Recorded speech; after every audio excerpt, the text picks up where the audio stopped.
தியானத்தை நம்ம எப்படி நம்ம செய்யலாம்ன்றது பெருமானுடைய திருவடிகளை விண்ணப்பம் செய்து கொண்டு நம்ம எல்லோருக்கும் அந்த உள்ளொலியை தூண்டுவிக்கணும் அப்படின்னு பிரார்த்தனை பண்ணிக்கிட்டு அவருடைய தயவால் நாம் வாழ்வு பெற வேண்டும்.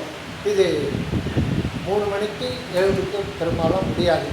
என்ன நம்ம அண்ணன் ஒரு நாள் கேட்ட அண்ணன் சொன்னார், எப்போ இருக்கிறீங்க சீக்கிரம் இருந்த 7 மணிக்குன்ட்டு. அதாவது ஒரு சன்மார்கி வல்லனே சீக்கிரமே 7 AM எழுந்துக்கிறாங்க. ஆனால் நமக்குள்ள நிறைய பேர் இருக்காங்க. பையன் இருக்கார், எப்போ தூங்குறாரு என்ன பண்ணுறாரு. அங்கே வேலூர் அம்மா இருக்காங்களா, அத்தா அம்மா, அவங்க 3 மணிக்கு எழுதுக்கிறாங்க. அது என்ன தூங்குறாங்களா இல்லையா, அவங்க வீட்டுக்காரர் கேட்குறாங்க இல்லையா, அவங்க பையன் கேட்குறாங்க. 3 மணிக்கு எடுத்து லைட் கொடுப்பாங்க, 3 மணிக்கு இது கொடுப்பாங்க. அது அந்த மாதிரி ஒரு அக்கறை வேணும், ஒரு அக்கறை வேணும். நமக்காக ஒரு அக்கறை வேணும். சொல்லுங்கள், சரி வேண்டாம் 4 மணி, வேண்டாம் 4 மணி, சரி அதுவும் என்னால் முடியாது அப்படின்னா அந்த விடிகாலம் அதிகாலை அண்ணன் சொல்லுவார், அதிகாலை 7 AM எழுதக்கூடாது. இது 3 லட்சம் மாதிரி சொல்லலாம். ஒருத்தர் சொல்லுவார் பெரியவர், பொழுது விடிஞ்சு எழுந்துக்குன்னா ஸ்ரீதேவி வெளியில் போயிடுவான், லட்சுமி வெளியில் போயிடுவான். இவன் வெளியில் போன உடனே மூதேவி வந்துடும். எனக்கு தெரிஞ்சு எங்கள் ஊரில் தாய்மார்கள் எல்லாமே 4:30 மணிக்கு 5 மணிக்கு எழுந்துட்டு சாணம் தொளிச்சிருவாங்க. அதுக்கு மேலே தூங்க மாட்டாங்க. ஆம்பளைங்க தூங்குவாங்க, அவங்க கூட எழுந்துப்பாங்க. விவசாயி ஏறுவது போயிடுவான், நசுகாரம் இது பண்ணி போயிடுவான். ஊரில் இந்த பெரும்பாலும் இப்பெல்லாம் மாறி போச்சு. இப்போ பெரும்பொங்கல் இருக்குன்னா போகி அன்றைக்கி 11-12 மணி நாள் வெளிச்சிருந்து கோலம் போட்டுடுறாங்க. ஏன்னா லேட்டாக எழுதுக்கலாமா, நாளைக்கு 7 மணிக்கு. அது ரொம்ப அட்வான்ஸாக போயிடுறாங்க. இப்போது தலைமுறைகள்லாம் மாறிக்கிட்டு வராங்க, காலத்துக்கு ஏற்ற மாதிரி மாறிட்டு இருக்காங்க. அப்போ அப்படி கிடையாது.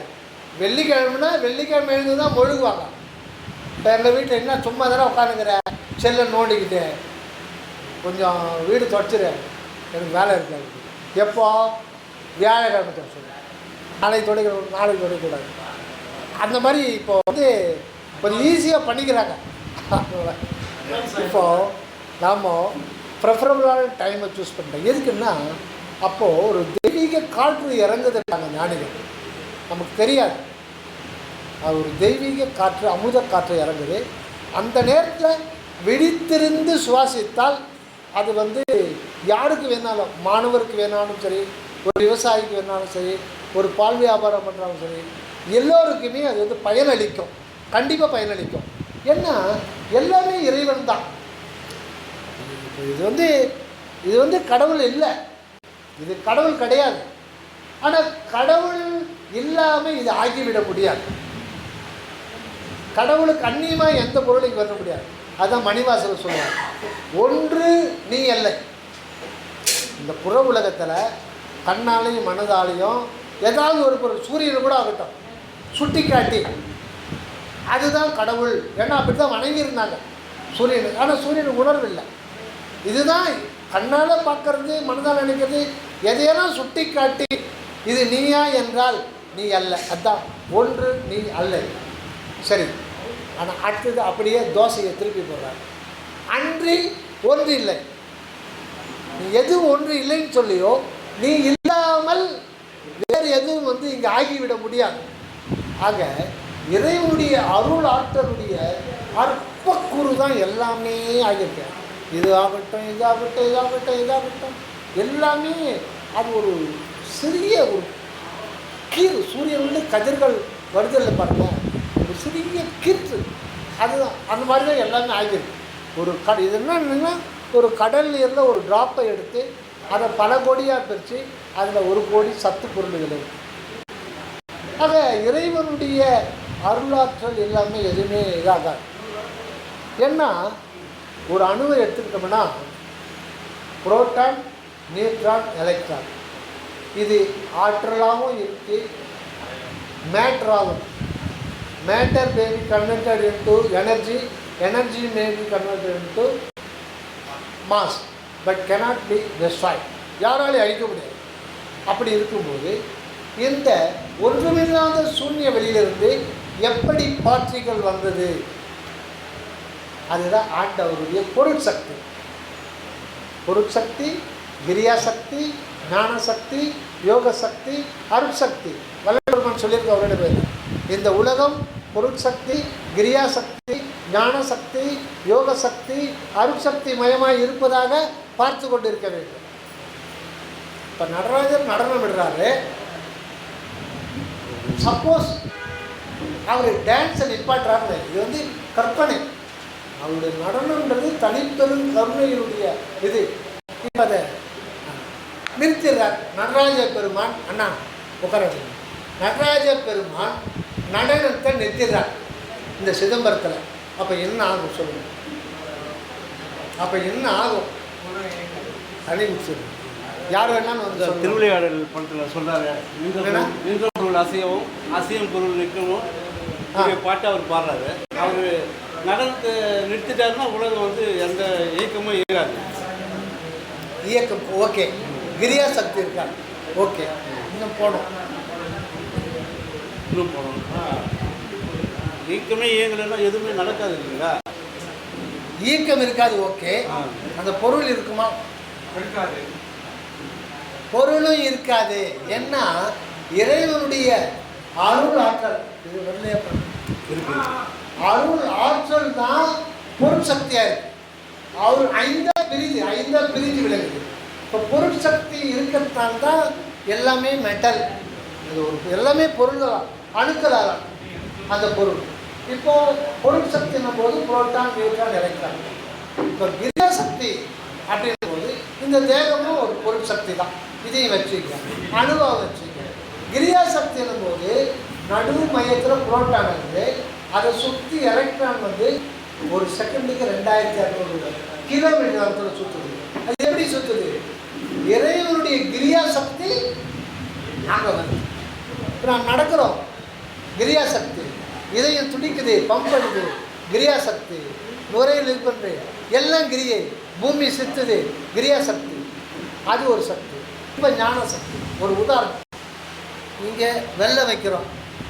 எறும்புக்கு அங்கே இருக்குது, கண்ணும் தெரியாது, காது தெரியாது.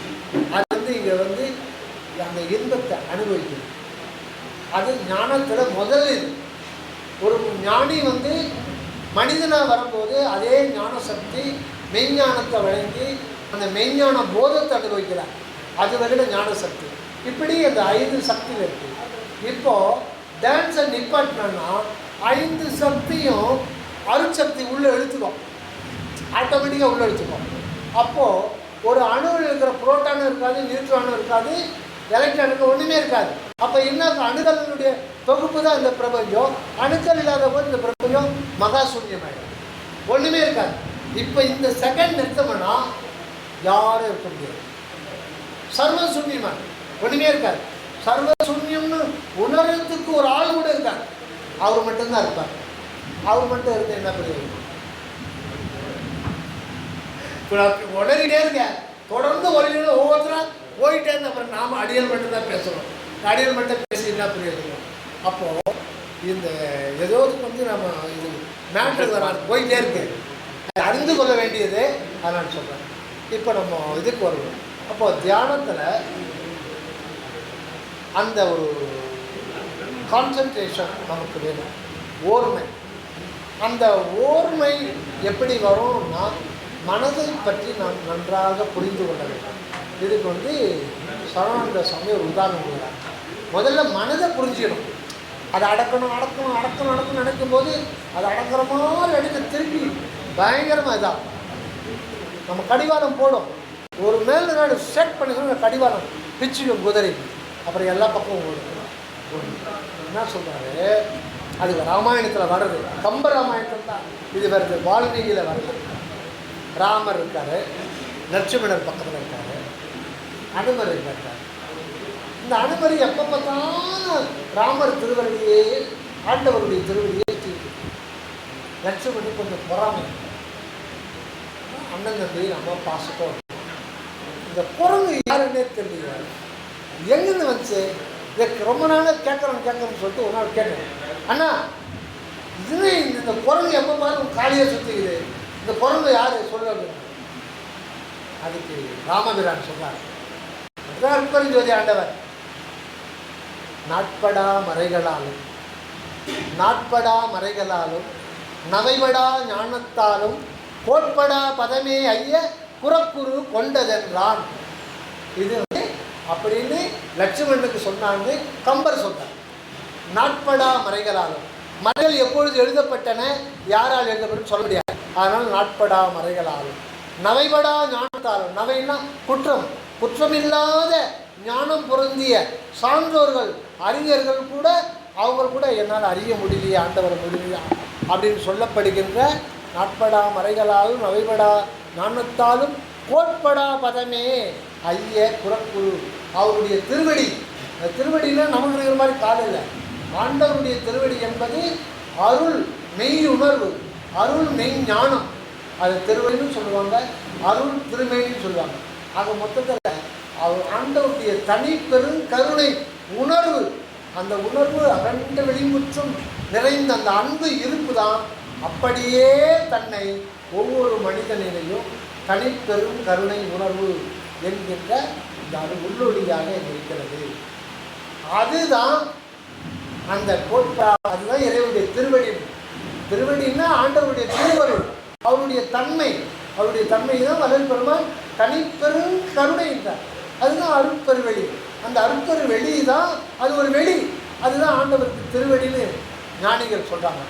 அதுதான் இந்த குரங்கா இருக்கு. அது எங்கே இருக்கிறது, இங்கே இறங்கிச்சிருக்கும். இங்கே இறங்கிட்டுனா அதுக்கு காட்டுக்குரங்கு, வன்குரங்கு. எங்கேருந்து சொன்னால் ஆஞ்சநேயர், உள்ளே வந்துடுச்சுன்னா நான் தான் அது, அதான் நான். அது 3 இடத்துல. ஆக நம்ம மனதை பற்றி இது பண்ண வேண்டாம். இப்போ 3 ஸ்டேஜ் தியானத்துக்கு போவோம். ஒரு 4:30 மணிக்காவது எல்லோரும் சந்தர்ப்பம் எடுத்துருக்காங்க. அது இல்லாமல் இந்த பயிற்சி முகாம் பல இடங்களில் பரவணும்னு சொல்லிட்டு பெருமானார்கிட்ட ஐயா கிட்ட முயற்சியில் இது ஒவ்வொருத்தரும் அதுக்கு செய்யணும். எல்லோரும் சேர்ந்து கட்டினா தான் நம்ம இது பண்ண முடியும். அதனால் நம்ம சின்ன வேலை தான், ஒரு சின்ன ஒரு பெரிய இதெல்லாம் இல்லை. அவர் பார்த்துப்பார், அவர் அங்கே செஞ்சுட்டு இருக்கார், காரியப்பட்டிருக்கார். நம்ம சின்ன வேலை, கொடுத்து அடைக்கிற வேலை, டீ வாங்கி கொடுக்குற வேலை, கம்பெனியில் கொடுக்குறாங்கல்ல பெருக்கிற வேலை, அந்த மாதிரி வேலை தான். அந்த வேலையே பெரிய வேலை. சின்ன வேலை செய்யும்போது ஆண்டவருக்கு நம்ம மேலே ஒரு கருணை நமக்கு கொஞ்சம் தியானத்தை கொடுப்பார். ஒரு தியானத்தில் மேலே ஏற்றுவார். அந்த தியானத்துக்கு முக்கியம் என்னன்னு கேட்டிங்கன்னா தோத்திரம் முக்கியம். தியானம் விடைகாலையில் தியானத்தை வச்சுக்கணும், தோத்திரம் தனியாக வச்சுக்கணும். நீங்கள் தோத்திரம் 20 நிமிஷமோ அல்லது ஒரு அரை மணி நேரமோ தோத்திரம் வச்சுக்கணும். தோத்திரம் நீங்கள் யோகா பண்ண வேண்டியதுன்னு ஒரு அம்மா யூடியூப்பில் சொல்லி, இந்த தமிழில் நீங்கள் ஏகாந்தமாக கூட்டு வழிபாடு இல்லை, ஏகாந்தமாக நீங்கள் தனியாக உட்காந்துக்கிட்டு ரொம்ப அதிகமாக இது பண்ணாமையும் அந்த ஒரு இசைக்கருவிகள் இல்லாமல் ஆத்மாத்மா ஆண்டவரை நினச்சி எல்லாத்தையும் மறந்துட்டு ஒரு அரை மணி நேரம் அந்த தமிழ் வார்த்தையால், சமஸ்கிருதம் இல்லை, தமிழ் வார்த்தையால் தோத்திரம் பண்ணும்போது அது சகல வியாதியை போக்குது. அதுவே யோகா. நீங்கள் எந்த யோகாவும் செய்ய வேண்டியதில்லை அப்படின்னு ஒரு அம்மா திட்டவட்டமாக சொல்லுது. நீங்கள் தமிழ் பேர் அந்த தோத்திரம் பண்ணாலே போதும். திருவாசகம், திருவருட்பா, அந்த திருவாசகம் படிங்க, திருவருட்பாவும் படிங்க, எதையும் ஒதுக்காதீங்க. அதே மாதிரி 5ஆம் திருமுறையை சில பேர் படிக்க மாட்டாங்க, அது ரொம்ப தப்பு. 6 திருமுறையும் தான் 6 அருட்பெருஞ்சோதி. எல்லாத்துலேயும் நீங்கள் அங்கே முருகப்பெருமானை பற்றி சொன்னால் அந்த அருட்பெருஞ்சோதி தான் முருகப்பெருமானை நான் பார்க்கணும். ஒருமையுடன் என்ன திருமலை ரெடி. இன்றைக்கி ஒரு 4 பாட்டு படிக்கிறீங்கன்னா இன்னொரு நாள் 4 பாட்டு. உங்களுக்கு இன்றைக்கி 20 நிமிஷம் உங்களுக்கு டைம் கிடைக்குதுன்னா 6 மாதம் வச்சோன்னா உங்களுக்கு 3/4 மணி நேரம் டைம் கடவுள் கொடுத்துருவார், கண்டிப்பாக கொடுப்பார். உங்களுடைய விருப்ப முயற்சிக்கு ஏற்ற மாதிரி நமக்கு சூழ்நிலை சாதகமாக அமையும். போக போக உங்களுக்கு நிறைய நேரம் ஆண்டவரை திங்க் பண்ணுறதுக்கான சூழ்நிலை வகுத்து கொடுக்கப்படுங்க. இது உண்மை. ஆக இப்போ நம்ம ஃபஸ்ட்டு ஸ்டெப்பு தியானத்துக்கு வரோம். இந்த தியானத்தில் முதல்ல நம்ம தேவ உணர்வுகள் தான் இருப்போம். நம்ம கீழ் படுகொழியில் தான் இருக்கும், மறுநிலையில் நிலையில் இருக்கும். நமக்கு ஒன்றும் தெரியல, இந்த பிரபஞ்சம் ஏன் தோன்றியது, கடவுள் இருக்கிறாரு நமக்குள்ளன்றாங்க. அல்பெருஞ்சோதி என்னுள் கண்டனன்னு சொல்கிறாரு, படிக்கிறோம். ஆனால் நமக்கு ஒன்றும் அமுதத்துக்கு வரலையே, எதுவுமே நமக்கு அனுபவம் வரல. இப்போ மணிவாசகர் சொல்கிறாரு புல்லாகி பூடாகி புழுவாய் வராங்க, டெய்லி படிக்கிறோம். ஆனால் நான் புல்லாக இருந்து எனக்கு தெரிந்தா, புழுவாக இருந்து எனக்கு தெரிந்தா, நம்ம அனுபவத்துக்கு தெரியாத வரையில் அது முழு பயன் தராது. ஆனால் நான் தோத்திரம் பண்ணணும். அவர் சும்மாவாக சொல்லிட்டு போவார், அவர் அனுபவத்தை சொல்லிட்டு போவார். அதை நம்ம படிக்க படிக்க படிக்க நமக்கு மனசு தோத்திரம் தியானத்துக்கு ரொம்ப பூஸ்ட் பண்ணும். தோத்திரம் பண்ண நீங்கள் வேதாந்தத்தில் போனீங்கன்னா வேதாந்தம் தோத்திரம் பண்ண மாட்டாங்க, அதிகமாக அதை கிடையாது. சைவ சித்தாந்தத்தில் தியானம் அதிகமாக பண்ண மாட்டாங்க, தோத்திரம் தான் அதிகமாக பண்ணுவாங்க. ஆனால் இது ரெண்டும் வேதாந்தமும் சித்தாந்தமும் ஒன்றா கலந்து தான் சுத்த வேதாந்தம் சுத்த சித்தாந்தம் என்கின்ற சுத்த சன்மார்க்கம். அதனால் தோத்திரம் அது தனியாக வச்சுக்க. மாலையிலையோ காலையில் வேலைக்கு போகிறப்போ காலையில் பண்ண முடியாது. இப்போ மாலையில் மாலையில் 7 மணிக்கு வரீங்கன்னா குளிச்சுட்டு ஒரு காஃபி கூட சாப்பிடுங்க. எதையுமே பசியோட எதையுமே செய்யக்கூடாது. எதையுமே நீங்கள் தியானம் பண்ணாலும் சொல்லாமா, தியானம் பண்ணாலும் சரி, பட்டியாக இருக்கு மட்டும் செய்யக்கூடாது. வயிறில் ரொம்ப இதாக இருக்கா, ஒரு டீயோ காஃபியோ இல்லை பாலோ இல்லை ஹார்லிக்ஸோ நீங்கள் ஏதோ ஒன்று ஒரு ரிலாக்ஸ் பண்ணிக்கிட்டு தண்ணி எண்ணி குடிச்சிட்டு ஃபேஸ் வாஷ் பண்ணிட்டு உட்காந்து ஏகாந்தமாக தனியாக ஒரு 10 பாட்டு கிடைக்கும். மறந்துட்டு டோட்டலாக எல்லாத்தையும் மறந்துடும். ஒன்று, அதாவது தியானம் பண்ணாலும் சரி, தோத்திரம் பண்ணாலும் சரி, புருவ மத்தியில் தான் இருந்து தான் பண்ணணும். தேக உணர்வில் இருந்து பண்ணனா குறைஞ்சபட்ச பிரயோஜனம் கிடைக்காம போகாது. அற்பபட்ச கீழ்ப்பறவை ஜாதிகளும் அந்த இதில் இருக்குன்னு சொல்லியிருக்காங்க. அதனால் நம்ம தேக நிலையிலிருந்து படித்தாலும் பிரயோஜனம் உண்டு இருக்குது. ஆனால் அது கொஞ்சம் பிரயோஜனம், அதுக்கு இன்னும் சில பிறவிகள் எடுக்க வேண்டியது. அதனால் இப்போவே நம்ம முழுப்பையும் தரணும். இப்போவே முழுசாக என்கிட்ட எனக்கு கொடுத்துரு அப்படின்னு தானே வள்ளலார் வேண்டாம். ஏன்னா இந்த சான்ஸ் அடுத்த முறை நமக்கு கிடைக்குமான்னு சொல்ல முடியாது. வள்ளலார் பல இடத்துல சொல்கிறார், இதே மனித பிறவி, இதே திருவருட்பா, இதே வடலூர், இதே அன்பர்கள் குழாமனுடைய தொடர்பு கிடைக்குமா அப்படின்னா சொல்ல முடியாது. ஏன்னா நான் கொடுத்தேன், ஆனால் நீ இதை முழுசாக பயன்படுத்த. இப்போ நான் கொடுத்தா நீ மறுபடியும் பயன்படுத்துறதுன்னா தெரியும். அதனால் பெண்டிங்கில் போட்டாலும் ஃபைலில் போட்டுவாங்க. அப்போ நம்ம வேறு எங்கேயோ ஒரு இடத்துல பிறந்து அது கைவிட மட்டும் மாட்டாங்க, டிலே பண்ணுவாங்க. அதனால் தோத்திரம் பண்ணாலும் சரி, தியானம் பண்ணாலும் சரி, 4 பேருக்கு அன்னதானம் பண்ணாலும் சரி, புருவ மத்தியில் இருந்து தான் செயல்படணும். அதை தயவுசெய்து இது வள்ளல் பெருமான் சொல்கிறார். அதனால தான் எக்காலம் புருவ மத்தியின் கண்ணே நமது மனதை செலுத்த வேண்டும். இதுதான் சுத்த சன்மார்க்கம். அது உலகியல் காரியங்கள் கூட சரி. அது சுழந்த சாமி சொல்வார், நம்ம சர்வ ஜாக்கிரதையாக நம்ம பண்ணதை நினச்சிட்ருக்கோம். தானும் நினைக்க தெய்வம் நினைக்க அது எங்கன்னா ஒரு மிஸ் ஆகிடும். ஆனால் நீங்கள் புருவ மத்தியில் செய்கிறது கஷ்டம், ரொம்ப கஷ்டம். ஆனால் ஆரம்பத்தில் ஆட்டோமேட்டிக்காக மறந்துடும். ஆனால் அது பழக வந்துடுச்சான்னா நம்முடைய மதியில் செஞ்சு இன்னும் உஷாராக செஞ்சு எவ்வளோ சிறப்பாக செய்கிறோமோ அதை விட 1000 மடங்கு சிறப்பாக உலகியல் காரியங்களை அதுவே செய்து முடிச்சுக்கிட்டோம். ஏன்னா இங்கேருந்து செயல்படுறது ஆஞ்சநேயர் செயல்படுறார். அது தத்துவம் இல்லை, காட்டு தத்துவம் இல்லை, அசுத்த மனம் இல்லை, சுத்த மனமான இல்லை. ஆனால் பழக்கம் எல்லாமே பழக்கத்தாங்க. நியூஸ் பேப்பர் சில பேர் நியூஸ் பேப்பர் படிக்காமல் இருக்கவே முடியாது. டீக்கெட்டில் போய் மோடி பற்றியும் ஸ்டாலின் பற்றியும் பேசாமல் இருக்கவே முடியாது. தூக்கம் வராது, பைத்தியம் பிடிக்கும். அந்த டீக்கெட்டை பேச்சில் போய் பேசுகிறது தான். அது ஒன்றும் ஒரு இது இருக்குது, அதை மாற்ற முடியாது. எந்த பழக்கமும் பழகிட்டால் அதை மாற்றுவது கடினம். புருவமதி பழக்கப்படுத்திட்டோம்னா திருப்பி அது இறக்காது, அது செட் ஆகிடும். அதனால் புருவ மத்தியில் இருந்து நாம் வாழ பழகி கொண்டால் சத்தியமாக நோய்கள் அணுகாது. ஏன்னா தேக உணர்வை நாம் கடந்து, தேக உணர்வு போயிடுச்சுன்னா நோய் நொடிகள் அணுகாது. அதே மாதிரி இந்த தியானத்துக்கு ஜீவகாரணம் ரொம்ப முக்கியம். அதுதான் மிகப்பெரிய பூஸ்டர்.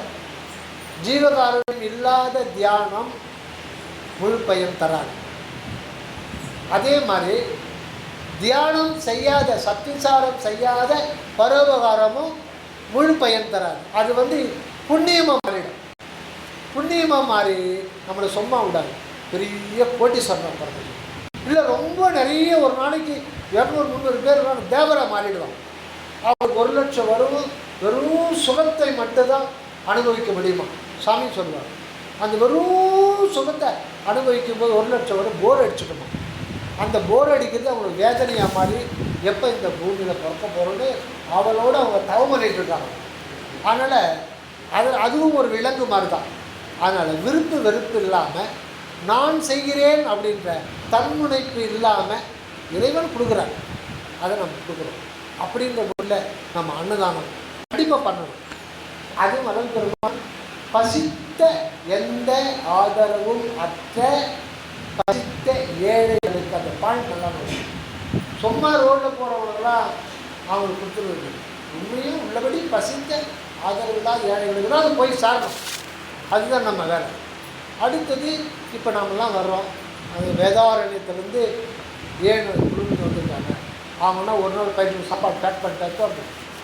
அப்போ நீங்கள் அவங்களுக்கு உபசரித்து விருந்தோம்பல் பண்ணும்போது உங்களுக்கு அதிகமான ஒரு அந்த அவருடைய ஆத்மா, அந்த புண்ணிய ஆத்மாக்களை திருப்தி பண்ணால் அதில் வர்ற புண்ணியம் மிகப்பெரிய தியானத்துக்கு. ஆக தீபத்தை ஏற்றிருக்கிறோம். ஃபஸ்ட்டு தீபத்தை ஏற்றிருக்கிறோம். இடைக்காலம் தீபத்தை ஒரு 5 நிமிடம் 20 மினிட்ஸ் ஆரம்ப கட்டத்தில் 20 மினிட்ஸ் தியானம் பண்ணாலும் போதும். பெரியவங்க வேலைக்கு போகாதவங்க 30-40 மினிட்ஸு என்கரேஜ் பண்ணிக்கலாம். 3 ஸ்டெப் தியானமாக கிடையாது. 3 ஸ்டெப் தியானம். ஃபஸ்ட்டு தீபத்தை ஏற்றி வைங்க. ஏன்னா நம்ம தேக உணர்வு தான் இருக்கும், மனம் எதை சார்ந்ததுனா இருக்குது. இது கொஞ்சம் கொஞ்சமாக தான் பக்குவப்படுத்தணும் முறையாக, திடீர்னு போகாது. ஆனால் தீபத்தை நம்ம தீக்குச்சியில் தான் ஏற்றுறோம். அது ஒரு நெருப்பாக நினைக்கக்கூடாது. உண்மையிலேயே அங்கே அற்புதஞ்சோதி ஆண்டவர் இருக்கிறாருன்னு சொல்லிட்டு மனப்பூர்வமாக நம்பணும். ஏன்னா அந்த முன்ன சொன்ன மாதிரி தான், ஒன்று நீ எல்லாம் அன்றி ஒன்று இல்லை. அங்கே அந்த இடம் அவர் இல்லாமல் எதுவுமே கிடையாது. அந்த சுடராகவும் இருக்கார், அங்கே விளங்குறார். அந்த இடத்துல பரிபூர்ணமாக விளங்குறதா. எப்படி விளங்குறாங்கன்னா அவர் அன்பு என்கின்ற ஒளி அகண்டற்பது எல்லையில்லாத ஒரு அன்பு இருப்பு தான் அற்புதஞ்சோதி. சுவாமி சரவணந்தா சொல்லுவார், அன்பே அற்புதஞ்சோதி, தயவே தனிப்பெருமாள். இதை மனசில் வச்சுங்க. இதை ஒரு மந்திரமாய் சொல்லும். அன்பே அற்புதஞ்சோதி, தயவே தனிப்பெருமாள். அது அந்த அன்பும் தயவும் சேர்ந்து தான் அங்கே அந்த சுடரா பிரதிபலிச்சு அந்த அற்புதஞ்சோதி அற்புதஞ்சோதி தனிப்பெருமாள் அற்புதஞ்சோதி 5 நிமிடம் அந்த தீபத்தை இப்போ 2வது ஸ்டேஜுக்கு இருக்கணும். 2வது ஸ்டேஜுக்கு வரும்போது இப்போ இந்த கண்ணம்பூச்சி இங்கே டச் பண்ணணும். ஒரு ரத்தம் வராத அளவுக்கு வலி, இது நல்ல ஒரு வலி ஏற்படுறதுக்கு நல்லா ப்ரெஸ் பண்ணுங்க. இது ஏன் இந்த காரணம்ன்றத இப்போது அடியேன் சொல்கிறேன். அதுக்கு ப்ரெஸ் பண்ணிகிட்டே இருங்க. நீங்கள் பாட்டுக்கு ப்ரெஸ் பண்ணிவிட்டு இந்த மனதை அங்கே வர வச்சுருங்க. இது ஏன் இந்த மாதிரி செய்யணும்னா, சிற்றவையில் கவனம் செலுத்துறது அவரை லேசான காரியம் கிடையாது. பெரும்பாலான அம்மாரிகள் செய்யறது கிடையாது. அன்னதானம் பண்ணுறாங்க, அகவல் அடிக்கிறாங்க, தமிழ்ச்சிக்காதீங்க. சிற்றவையில் கவனம் செலுத்துவது கிடையாது. ஏன்னா இந்த தேக உணர்வில் இருந்துட்டு நான் என்ன செய்ய முடியுமோ அது செய்கிறேன். மாதம் வடலூருக்கு வேனில் போய் வர்றாங்க, பாக்கெட்டில் 6 ரூபா போடுறாங்க. வளையலார் மாதம் வர சொன்னாங்க. தப்பாக நினச்சிக்காதீங்க. 1000 ரூபாய் அன்னதானம் பண்ணால் எத்தனை பேருக்கு செய்யணும்? நீங்கள் நம்ம வடலூரில் அற்புதஞ்சோதி ஆண்டவர் இருக்கிறது உண்மைதான், அங்கே உண்மையே இருக்காது. ஆனால் அற்புதஞ்சோதியில் நீங்கள் ஜோதியை மட்டும்தான் அங்கே பார்க்க முடியும். அருள் என்பது உணர்வு. அந்த அருளை நமக்கு தலைக்கு நடுவில் தான் உணர முடியும். நீங்கள் 50 வருஷம் போனாலும் அற்புதஞ்சோதியில் பெருஞ்சோதியை மட்டும்தான் தரிசனம் பண்ண முடியும். ஆனால் அருளை நமக்குள்ளே தான் தரிசனம் பண்ண முடியும். அருளை அவர் அங்கு காட்ட மாட்டார். அருள் வெளி நமக்குள்ளே தான் அனுபவிக்க வேண்டியிருக்கோம். அதனால் நம்ம 1 முறை போகலாம், 2 முறை போகலாம், 10 முறை போகலாம். அதுக்கு மேலே தைப்பூசத்துக்கு போகலாம். அப்புறம் வள்ளல் பெருமான் சொன்னது மாதிரி சத்திய ஞான சபை என்னுள் கண்டனன் அந்த நிலைக்கு நம்ம வந்துடணும். சத்திய ஞான சபை ஒரு தனக்கும் கண்டத்தை வெளியில் சொல்றதுக்கு ஒரு அடையாள சின்னம். ஆனால் அங்கே வள்ளல் பெருமான் அன்பு கட்டளை இட்டு இங்கே இருங்க, வர்ற பக்தர்களுக்கும் அருள் வாழை கொடுங்க. எல்லா ஞானிகளும் அப்போ அப்படி தான் பிரதிஷ்டை பண்ணுவாங்க. அன்பு கட்டளைக்கு ஆண்டவர் இணங்கி விடுவார். அதனால் வரலூருக்கு போகிறவங்களாம் அருளை வாரி வாரி கொடுப்பார். ஆனால் அது உலகியல் சம்பந்தமாக காரிய சித்தி நிறைய நடக்கும். கல்யாணம் ஆகாதவருக்கு உண்மையில் கல்யாணம் ஆகிடும், குழந்தை பிறந்தா கல்யாணம் ஆகிடும். உலகியல் சம்பந்தமான பெனிஃபிட்டு நிறைய கிடைக்கும். அருளியல் சம்பந்தமான ஆன்மீக அனுபவங்கள் கம்மியாக தான் கிடைக்கும். அப்போது காரணம் என்னன்னா, நீங்கள் அருட்பெருஞ்சோதி சபையை நமக்குள்ளே பார்க்கணும். சத்திய ஞான சபை நமக்குள்ளே தான் இருக்குது. சத்திய ஞான சபை என்னுள் கண்டனன் அந்த வார்த்தையை நம்ம திரும்ப திரும்ப திரும்ப திரும்ப சொல்லணும். வரலாறு சொல்றதில்லை, தனக்குள்ள நம்ம பார்க்கணும். சத்திய ஞான சபையில் ஒரு ஒரு வெளி. சத்தியம் அப்படின்னா அன்பு, ஞானம் அப்படின்னா அறிவு. அந்த அன்பு என்கின்ற இருப்பினுடைய அறிவு என்னன்னா அருள், அவருடைய தன்மை அருள். ஆண்டவருடைய தன்மை என்னன்னா அருள் தான் அவருடைய தன்மை. இப்போ சர்க்கரை இருக்குது, சர்க்கரையுடைய தன்மை என்ன? இனிப்பு. இனிப்பு வேற, சர்க்கரை வேற, தனித்தனியாக இருக்க முடியாது. ரெண்டையும் பிரிக்க முடியாது. அதே மாதிரி அருட்பெருஞ்சோதியை பிரிக்க முடியாது. பெருஞ்சோதி சிவம்னா அருள் அதனுடைய தன்மை. அது அன்பு என்கின்ற ஒரு வெளி. அது அனாதி காலமாக இயற்கையாக இருக்கிறது. அதை நினச்சி தான் நினைந்த பாருங்க. அப்போ இங்கிருந்து நம்ம இங்கே வந்துடுறோம். ஒரு 1.5 இன்ச்சுக்கு உள்ள 1.5 இன்ச்சுக்கு உள்ள நம்ம எப்போ இது இறங்குற மாதிரி இருந்தோ தென்னங்குச்சி தான் அது பண்ணணும். கம்பியோ வேறு எதுவும் குத்தக்கூடாது, அது செப்டிக் ஆகிடும். தென்னங்குச்சி நேச்சுரலான ப்ராடக்ட், ஃப்ரெஷ்ஷான தென்னங்குச்சி தான் வாங்கணும். தென்னந்தோடக்கும் ஃப்ரெஷ்ஷாக மரத்தில் இருக்குல்ல, ஏற்கனவே பெருக்கிறத வாங்கக்கூடாது. ஃப்ரெஷ்ஷான குச்சி வச்சுன்னா உங்களுக்கு ஒன்றுமே ஆகாது. அதனால் ரத்தம் வர்ற மாதிரி குத்துக்கூடாது. சிறு வலி ஏற்படுற மாதிரி குத்துறோம்னா ஆட்டோமேட்டிக்காக அந்த மனம் போயிடும். என்ன நம்ம இப்போது ஐயா வீட்டுக்கு நான் வர்றேன், ஒரு 6 மாதம் கழித்து நீங்கள் அடியன் வீட்டுக்கு வரீங்க. அந்த நேரத்தில் எனக்கு பயங்கரமான வயிற்று. நீங்கள் வரப்பு வந்துட்டுருக்கீங்க, சொல்லலை, திடீர்னு வர்றீங்க, பார்க்கணும், மெடாஸ் வந்தீங்க, இப்படி பார்க்கணும்னு வரீங்க.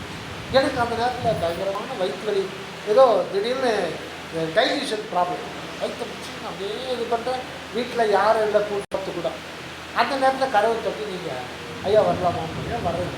இப்படி பார்த்த உடனே எனக்கு ஒரு ஆர்வம், எப்படி இருக்கீங்க அப்படின்ட்டு எல்லாம் பேசிகிட்டே இருக்கோம். 1 மணி நேரம் பேசி முடிச்சிட்டோம். சரிங்க போயிட்டு வரீங்கன்னு நீங்கள் கேட்டு காட்டு திருப்பி வைத்துடுங்க. 1 மணி நேரம் வைத்து வரீங்க. அதுதான் மனோசக்தி அதுதான், அது இயற்கையாக இருக்குது. அந்த மனோசக்தியினுடைய இது அதுதான். இப்போ நீங்கள் வைத்தல் நான் தொட்டுட்ருக்கேன். எங்கள் ரொம்ப நெருங்கிய சொந்தக்காரருக்கு ஆக்சிடென்ட் ஆச்சு, கால் முடிஞ்சிச்சு அப்படின்னு செய்தி வருதுன்னா எனக்கு வயிற்று வலி தரார். எனக்கு ரொம்ப சரியாக சொன்னார். உடனே பஸ்ஸில் அவர் பார்க்க போயிடுவேன். அது மனோசக்தி அந்த மாதிரி, அது நமக்கு உதவி செய்யும். இதெல்லாம் முக்கியமான தேவை இல்லைங்களா? அப்போ நமக்கு வயிற்று தெரியாது. அது எதுக்கு சொல்கிறேன்னா, வலி எங்கே இருக்குதோ அந்த இடத்துல ஆட்டோமேட்டிக்காக மனம் போயிடும். ஆனால் நம்ம சும்மா இங்கே இது பண்ணோம்னா அது போட்டு லேட் ஆகும், நமக்கு டைம் கிடையாது அந்த இடத்துல போயிடும். இதுக்கு ஒரு உதாரணம் சொல்ல பாருங்க. ராமகிருஷ்ண பரமஹம்சர் காளி தேவியோட பெரிய ஞானி அந்த காலத்தில்.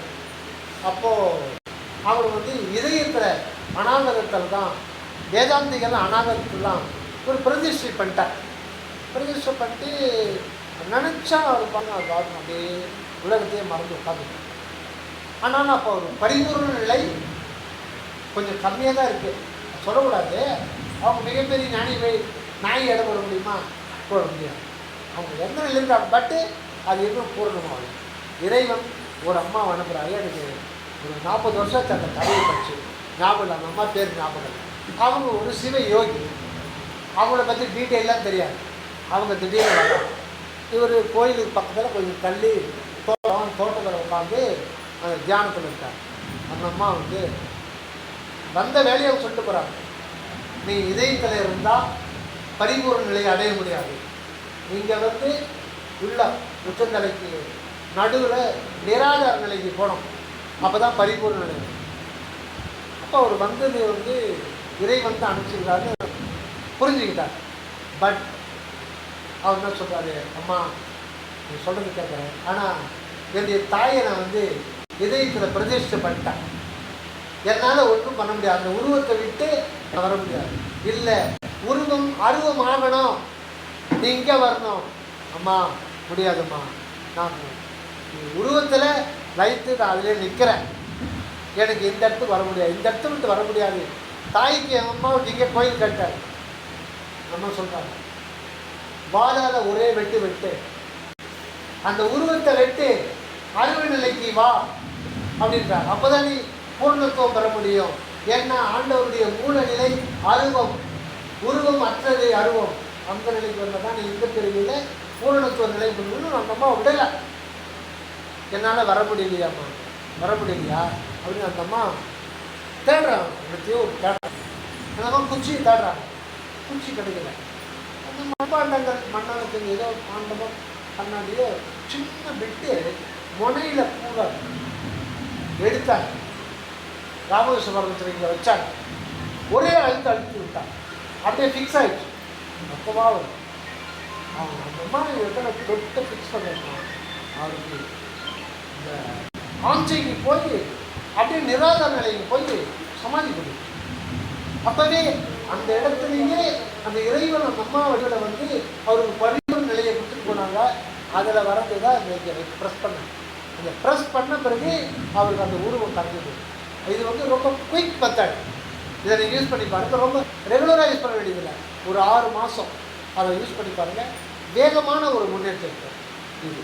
இந்த புருவ மத்தியில் 1 நிமிஷத்துக்கு உள்ள எப்படி தியானம் பண்ணுன்னா, இந்த இங்கே பார்த்த அந்த அற்புதம் ஜோதி ஆண்டவரை உள்ளே டிரான்ஸ்ஃபர் பண்ணிக்கணும், இங்கே கொண்டு வந்துடணும். முடிஞ்சால் ஒரு வெண்மையான பிரகாசமான தாமரை பூவுக்கு நடுவில் வைக்கிறது மங்களகரமாக இருக்கும். அது இந்தியாவிலேயே எல்லா இதுலையுமே தாமரை பூ கூட தான் தெய்வத்தை இது பண்ணுவாங்க. அது நிறைய ஒரு அனுபவம் இருக்குது. அது செய்ய சில பேருக்கு என்னால் தாமரை பூவை கற்பனை பண்ண முடியலன்னா தீபத்தை மட்டும் பண்ணுங்க. தாமரை பூவுக்கு நடுவில் தீபத்தை பண்ணுங்க, பெட்டர். அது ஒரு மங்களகரமான ஒரு நல்ல அனுபவத்தை தரும் அப்படின்னு சுவாமி சரவணன் அவர்கள் சொல்லுவாங்க. ஆரம்பத்தில் இப்போ எந்த நிலையில் இருக்கணும் அப்படின்னா, நம்ம ஆண்டவர் இருக்கிற இடம் அந்த அண்ணாத்துக்கு மேலே சிறநடு, அது நிராதார நிலை, அதை பற்றி சொல்லவே முடியாது. அப்போது அந்த நிலைக்கு நம்ம போகணும்னா உடனே போக முடியாது. இங்கே இருந்து இந்த நிலையிலிருந்து ஆண்டவர் எப்படி இருப்பார் அந்த கேள்வி, அந்த தீபத்தை நம்ம பார்க்கணும். அது எதனால் ஆனதுன்னா, தனிப்பெரும் கருணை என்கின்ற அருள் வெளியால் ஆனது அந்த தீபம் கிடைக்கணும். அது சகடத்தையும் படைத்துட்டு இங்கிருந்தே இந்த பிரபஞ்சத்தில் எல்லாத்தையும் இயக்கிட்டு இருக்கு. நம்ம உடம்புல அந்த பிண்டத்தை எல்லாத்தையும் இயக்கிட்டு ஒவ்வொரு இதிலையும் விழிப்பு நிலையிலையும் சரி, கனவு நிலையிலையும் சரி, ஒவ்வொரு செகண்டும் நமக்கு என்ன சூழ்நிலை வரணுமோ அதுதான் நிச்சயம் பண்ணி கொடுக்குது. ஆக ஆண்டவருடைய அருமை பெருமையெல்லாம் நம்ம சுக்குவ நிலையில் சிந்தித்து அவர் எப்படி இருப்பார் அதை பார்க்கணும். அவருடைய வண்ணம் எப்படி இருக்கும், அது அங்கே எரிஞ்ச ஆண்டவருடைய திருமேனி, ஆண்டவருடைய உடம்பு உண்மையில் அங்கே அருவ நிலையில் தான் இருக்காரு. ஆனால் அருவ நிலைக்கு நம்ம உடனே போக முடியாது. அதனால் நம்ம தீப வடிவில் தான் சில காலம் அந்த ஞான தீபமாக அருள் என்கின்ற ஞான தீபம், அந்த அருள் தான் ஆண்டவருக்கு திருமேனி. அதனால 63 நாயன்மாரில் ஒவ்வொருத்தராக போடுவாங்க. அதுக்கப்புறம் நீங்கள் பார்த்தீங்கன்னா 30 திருமேனி தீண்டுவார் அவர் ஒரு நாயன்மார். ஐயா கரெக்டுங்களா? 30 திருமேனி திண்டுவார். 30ன்னா விழிப்பு, கனவு, உறக்கம், 3லையும் அவங்க இது பண்ண மாட்டாங்க. அந்த 30 அந்த திருமேனி ஆண்டவருடைய திருமேனி என்னன்றது இங்கித மாலையில் வளைபெருமான் சொல்றார். அம்மை அழுத்த திருமேனி அழகீர் ஒற்றி திருநகரீர் அப்படின்றார். அம்மைன்னா யாரு? தனிப்பெருங்கருணை தான் அவருடைய தாய். நமக்கு தாய் யாருன்னா தனிப்பெருங்கருணை. அது யாரு? அது அவருடைய தன்மை தான், அவருடைய குணம் தான், அது வேற ஒன்றும் இல்லை. சிவத்தினுடைய இயல்பான குணம் தான் அம்மைன்னு சொல்றது சைவ சித்தாந்தத்தில். சிவன் பார்வதின்னு சொல்றது காரணம் அன்பு அருள், அன்பு அருள், அன்பு அருள். ஆக இரண்டு சேர்ந்தது அகண்ட அன்பு இருக்கும், எல்லையற்ற கருணை தன்மையும் உடைய திருமேனி தாங்கியது தான் இந்த இடத்துல ஒரு நிமிஷத்துக்குள்ள நம்ம பார்த்து அந்த நிலையிலேயே எந்த மந்திரமும் சொல்ல வேண்டாம், தயவு மட்டும் சொல்லுங்க. முன்னாடி அற்பெருஞ்சோதி தனிப்பெருங்கருணை 5 நிமிஷம் சொல்லிட்டோம். இப்போ தயவு என்ன தியானத்தில் மந்திரம் நீளமாக இருக்கக்கூடாது. 3 எழுத்து 5 எழுத்து 8 எழுத்து அதுக்கு மேலே இருந்தால் மனம் அடையாது. அதனால் பெருமாள் நமக்கு கொடுத்துருக்கிறது தயவு என்கின்ற 3 எழுத்து. முதல்ல அற்பெருஞ்சோதி மகாமந்திரம், சூக்குமஞ்சம் வரும்போது மந்திரத்தை சுருக்கிட்டார். தயவு தயவு தயவு. நீங்கள் பாருங்கள், அது அற்புதமான சக்தி வாய்ந்தது. நீங்கள் நாம் உணர முடியும். அடியனுக்கு வாழ்க்கையில் பெரிய பெரிய ஆபத்தில் இருந்தெல்லாம் சொல்லக்கூடாது, காப்பாற்றிருக்கார். மரணத்தில் பல வருடத்துலேருந்து மரணத்தில் இருந்தால் காப்பாற்றிருக்காரு. அந்த மாதிரி ஒரு ஆண்டவருடைய அந்த உள்ளொளி தியானத்திற்கு பெருமை, அந்த சகல துன்பங்களையும் நீக்கி சகல வியாதிகள் நீக்கி அடியனது போகிறோன்னா, அந்த மாதிரி என்ன மருத்துவத்தினால குணப்படுத்த முடியாதுன்ற ஒரு கட்டத்தில் மருந்தே இல்லாமல் அந்த ஒரு நாம் அடியன் பண்ணுறதெல்லாம் ஒரு ஒரு பெரிய இதில் சின்ன சின்ன ஒரு அணுவாக தான். அது எப்படி சொல்லணும்னா, இங்கேருந்து சூரியன் 9 கோடி மைல் இருக்குது, ஆனால் அடியன் 1 இன்ச்சு தான் நடக்குது. அவர் தான் போக முடியுது. அதுக்கே மிகப்பெரிய நன்மைகள்லாம் கிடைக்குது. ஆனால் 9 கோடி மைலில் போயிட்டோம்னா அவரை அப்படியே நம்ம கொடுத்துருவார். தன்னையே எனக்கு தந்து அருள் ஒளியால் என்னை வேதித்து எத்தனைத்தாய், நானும் நீயும் எதிர்த்து நல்கு ஜோதி. ஆக இந்த ஒரு நிலையில் அந்த இறைவனுடைய அருமை பெருமை புகழெல்லாம் நினச்சி அது இல்லாமல் தயவு தியானமும் அந்த 2வது ஸ்டெப்லேயே பண்ணிக்கணும். அது மனதில் நினச்சி இந்த உலகத்தில் இந்த உயிர்களெல்லாம் அன்னதானமுடைய தனி அதை விட்டுடுங்க, எல்லா உயிர்களுடைய இன்ப அனுபவிக்க அது பிரச்சனை இல்லை. எல்லா உயிர்களுடைய துன்பாவத்தைகளை பொருட்படுத்தணும், நம்ம உடலில் பொருட்படுத்தி உருக்க நிலைக்கு கொண்டு வரணும். அதுதான் வள்ளல் பெருமான் சொல்லும்போது தியானத்தை பற்றி நித்திய கர்ம விதியில் படிச்சு நிறுவாங்க. இந்த தேகத்தில் புருவ மத்தியில் வெளியில் இல்லை, 1 இன்ச்சுக்கு உள்ள ஆன்ம அறிவு என்கின்ற கற்பூரத்தில், அது ஒரு எக்ஸாம்பிள். ஆன்ம அறிவு என்கின்ற கற்பூரத்தில் அருள் என்கின்ற தீபம் விளங்குவதாக பாவித்து பார்த்து அதில் பழகி கடவுளிடத்து அன்பும் ஜீவர்களிடத்து தயவும் இடைவிடாது வைக்கிறது. இதுதான் 2வது கட்ட தியாகம். அதுக்கு நம்ம அணுகுருவ தியாகம் தெரிஞ்சுக்கணும். அந்த தீபாவளியில் நம்ம எந்த அளவுக்கு ஆண்டவருடைய அந்த அருள் வண்ணம் இருக்குமோ அப்படின்னு எந்த அளவுக்கு உங்களால் கற்பனை பண்ண முடியுமோ அப்படி எப்படி இருந்தால் எல்லாத்தையும் இயக்கிட்டு இருப்பார். அப்படின்னு நம்மளால் முடிந்த அளவுக்கு செல்லும் அளவில் செலுத்துவேன், சிந்தையை வெல்லும் அளவில் விடுவேன் வெகுவேன் திருமணத்தில் அந்த அளவு சரி ஒரு 20 நிமிஷம் அந்த மாதிரி சொல்லி. 3rd ஸ்டெப் தான் ரொம்ப முக்கியம். 3rd ஸ்டெப்பில் எந்த கற்பனையும் பண்ணக்கூடாது. இந்த கட்டம் ரொம்ப ரொம்ப முக்கியம். இது ஒவ்வொரு நாளும் இதுக்கு வரணும், ஒவ்வொரு நாளும் வரணும். 3rd ஸ்டெப்பில் கற்பனை பண்ணக்கூடாது, எதையுமே கற்பனை பண்ணக்கூடாது. ஒன்று. இன்னொன்று, கடவுள் மனிதர் அந்த வார்த்தையை தற்காலிகமாக ஒதுக்கி வச்சிருக்கணும். கடவுள் மனிதன் 2 வார்த்தையும் ஒதுக்கி வச்சிருக்கணும். பொதுவாக தான் நினைக்கிறேன், என்ன இருக்குது பொதுவில் அதுவே இருக்கட்டும். இது அது எண்ணாமல் ஆடேடி பந்து, ஆடேடி பந்தில் வரும். இதுன்னா இவன், அது அப்படின்னா கடவுள். எண்ணாமல் ஆடேடி பந்து. இன்னொரு அர்த்தம் இருக்கு இந்த உலகத்தில், இது அதுன்னு சொல்லிட்டு இருக்காத அந்த அர்த்தம் இருக்கு. இந்த 2 அர்த்தமும் அதில் இருக்கு. ஆனால் அட்டகம் கடைசி பாடல். எங்குமாய் விளங்கும் சிற்றவை இடத்தே இது அது என உரைப்பரிதாய் தங்குவோர் இயற்கை தனி அனுபவத்தை. இதில் ஒரே அனுபவம் தான், ஒரே பொருள் தான். அங்கே கடவுள் கடவுள் மட்டும்தான் சொல்லிட்டு நீங்கள் போனீங்கன்னா கடவுள் தன்னை காட்டப்பட்டார். ஆனால் சித்தாந்தி தன்னை மறந்து கடவுள் கடவுள் முழுமையான இதுவை பெற முடியாது. அதனால தான் சுத்த சித்தாந்தம்னா சுத்த சித்தாந்த சுகத்தனி அத்தனை அற்புதம் சுத்த வேதாந்த சுகம். சுத்த வேதாந்தம் சுத்த சித்தாந்தம் ஏன் சொல்றாரு? அதை மறுக்க வந்தது. அதே மாதிரி வேதாந்தி நான் தான் கடவுள், நான் தான் பிரம்மம், சிவம் நான் ஒரு அது சொல்லிகிட்டே இருப்பான். பசி வச்சுக்கோ, ஏப்பா ஆசை சாப்பாடு நீ தான் சிவம்னா உங்களுக்கு ஏன் பசி வச்சுக்கணும்? அதனால் அது இமேஜினேஷன். இமேஜினேஷன்லேயே அவன் காலத்தை கழித்து சமாதி பண்ணிடுவான். இது சர்வானந்த சாமி நிறைய இது பண்ணுவார். வள்ளல் பெருமான் திட்டுவார். நாம் பிரம்மம் நமையன்றி ஆம் பிரம்மம் என்று இவர்கள் அறிவு தாம்பு பாம்பென்று வருகிறார். அது வேதாந்திகளை திட்டுவார். நான் கடவுள் சொல்லியே நீங்கள் அந்த காலத்துலலாம் இந்த சந்துகளில் விளக்கு வெளிச்சம் இருக்காது. அப்போதான் இந்த விளக்கு இந்த இருப்பெண்ண விளக்கு வேப்பெண்ண விளக்கு தான் தெரியும். அப்போ லேசான வெளிச்சம் இருக்கும். ஒருத்தர் பார்க்குறாங்க போகும்போது அப்போலாம் இந்த தாம்பு கயிறு உதாரணம் தான் வரும்.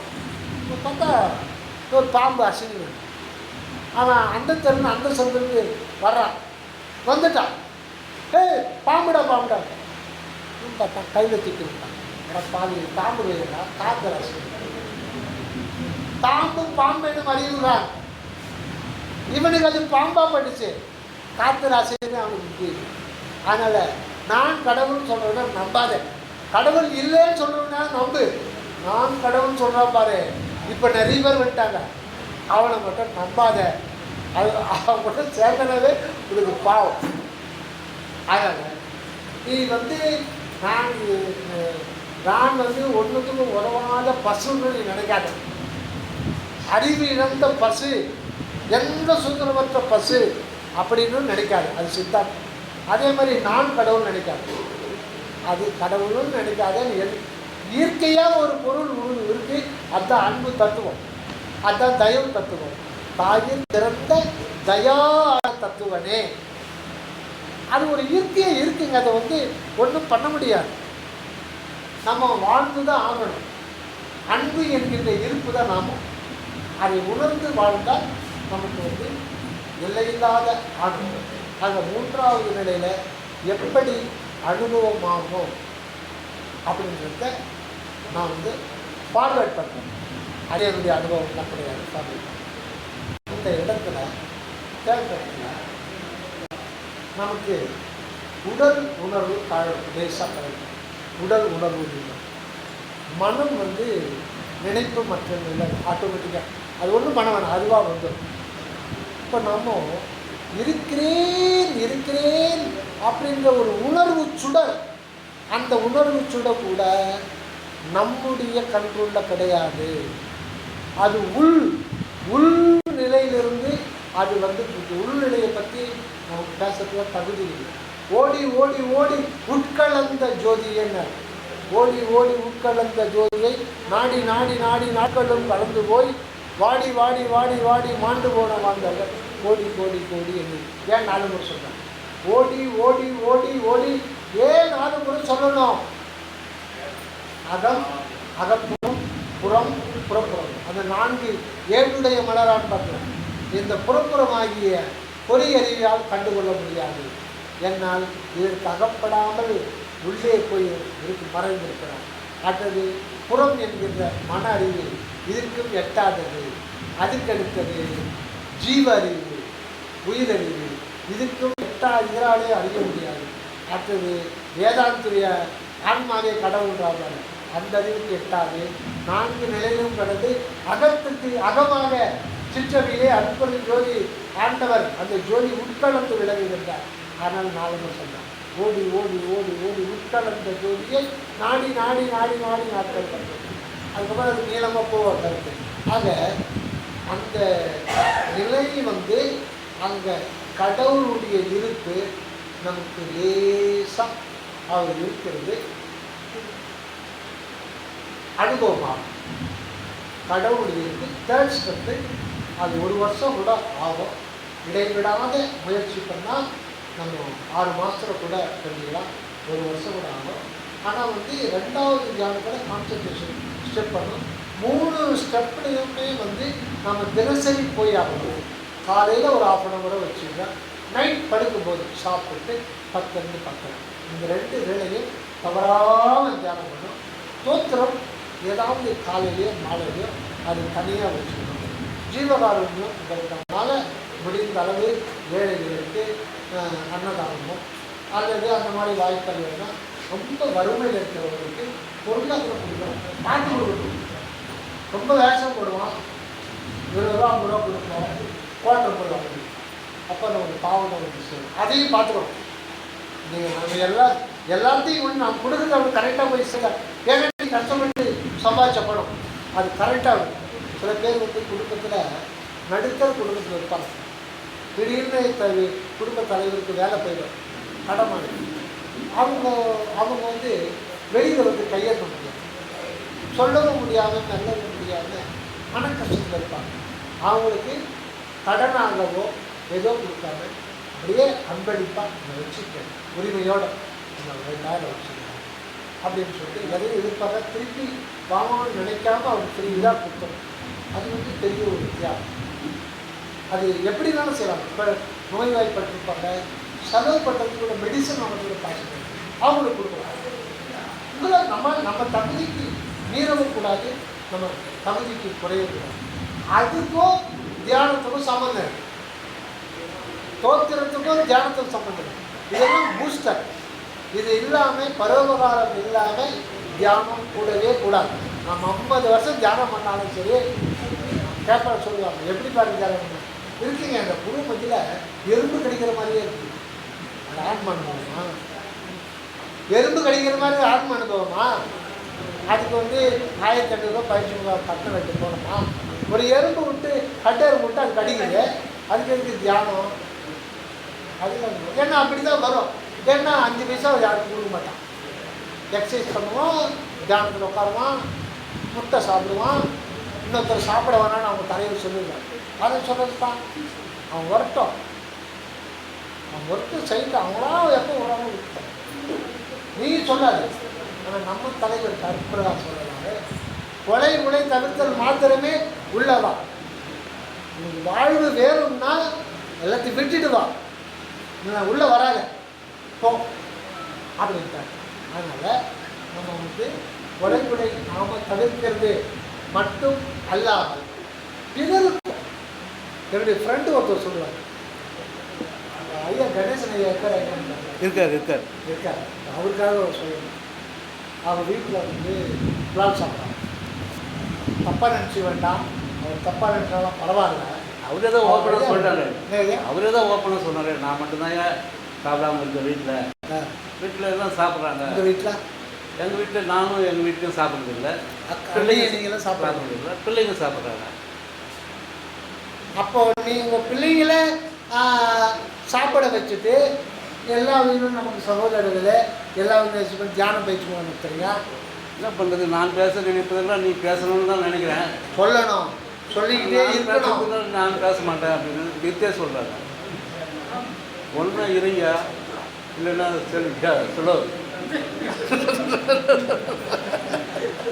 வாங்க வாங்க வாங்க ஐயா, நீங்க பிரார்த்தனை பண்றதுல சக்தி உண்டு. நீங்க பிரார்த்தனை பண்ணல நான் சொல்ல மாட்டேன். ஐயா நீங்க சொல்லுங்க, உங்க கருத்தை சொல்லுங்க. நீங்க சரியான பிரார்த்தனை பண்ணுங்க. அற்புதம் ஜோதி, அற்புதம் ஜோதி, தனிப்பெரும் திறமை, அற்புதம் ஜோதி.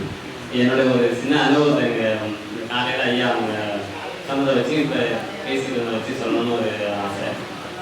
ஏன்னா நான் இப்போ இது சன்மார்க்கத்துக்கு ஒரு 10 வருஷமாக நெருக்கமாக இருக்கிற விஷயத்தில் என்னோட மனைவியார் அப்புறம் பிள்ளைங்கள்லாம் வந்து அப்போது இந்த அசைவம் சாப்பிட்டு இருந்தாங்க. இப்போ நான் என்ன சொன்னேன்னா வீட்டில் அவங்க வந்து சாப்பிட்றது போய் இவங்களை கண்ட்ரோல் பண்ண முடியாதுன்னு தெரிஞ்சுக்கிட்டேன். நான் என்ன பண்ணேன்னா வீட்டில் இங்கே வர்றவங்க எல்லாருக்கும் சைவம் தான் பண்ணணும், வீட்டில் சமைக்கக்கூடாது, பிள்ளைங்களுக்கு கொடுக்கக்கூடாது, நீ சாப்பிட்றதும் சாப்பிடாது ஆனால் இங்கே பண்ணக்கூடாது, இங்கேயே போய் சாப்பிட்றதுன்னு சொல்லிட்டேன். அடுத்தது என்ன இது அவங்க கண்ட்ரோல் பண்ணி அவங்க அம்மா வீட்டில் மட்டும் ஒரு கொஞ்ச நாள் சாப்பிட்டுருந்தாங்க. இங்கே வீட்டில் பண்ணவே விடாத பண்ணவும் இல்லை. அதை அப்படியே வெறுத்து போய் இப்போ 4 வருஷமா சுத்தமாக விட்டுட்டாங்க. எதுவுமே கிடையாது. இப்போ குடும்பமே சரிமா தான். ரொம்ப நன்றி. மகிழ்ச்சி. மாற்றம் இப்போ எல்லாருடைய கருத்தையும் எல்லாரும் ஏற்றுக்கணுன்ற மாதிரி இல்லை. இப்போ எல்லாம் சுதந்திர நாடு ஆயிடுச்சு. 77வது சுதந்திரம் கொண்டாடின்னு இருக்கோம். எல்லாரும் அவங்க விருப்பப்படியாக இருக்கணும் அப்படின்னு சொல்லி யாருடைய மனதுக்கும் நம்ம வந்து கண்ட்ரோல் பண்ணக்கூடாது, நிர்பந்தப்படுத்தக்கூடாது. இது நம்ம சொல்கிறோம், இது இப்படி இருந்தால் இப்படி இருக்கும் அப்படின்னு நம்ம சொல்ல வேண்டிய கருத்து நம்மது.